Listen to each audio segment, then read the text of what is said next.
नमस्कार आपण मानक स्वागत करिछि मो चैनल जयजीत मम्स को। आज मो पियाज बनैबी से किछि पियाज और भृषंग पत्र नहीं। पियाज और भृषंग पत्र को छोट छोट कर ये काटी नहीं। एथिरे मु लुण और हलदी पकाई भल भाव में चकड़ी नौची। एथिरे मु नहीं गोटा जुआणी, चिली पाउडर, गोटा जीरा और किछि गरम मसला नहीं। या भल भाव में गोले नेबी। एबे एथिरे अल्प अल्प बेसन पकाई या चकड़ी नेबा। एथिरे मु पानी पकाइबी नाही। जहाँ भी पियाज रो पानी बाहर से बेसन हो भल भाव में मु चकुड़ी नेउछि। एबे मो तेल गरम हो गलानी।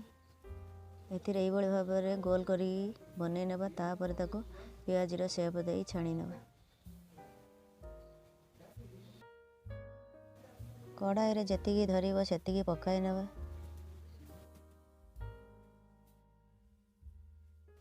गोटे साइड हो गलानी। एबे यहाको ओलटाई नेबा। दुई साइड हो गलानी। एबे यहाको गोल्डन ब्राउन करी काढ़ी नेबा। एई भली भाव में सब पियाज को छाणी नेबा। आपण मानको जदि एई वीडियोटी भल लागि थाए लाइक करिवे, शेयर करिवे, सब्सक्राइब करिवे। Thanks for watching.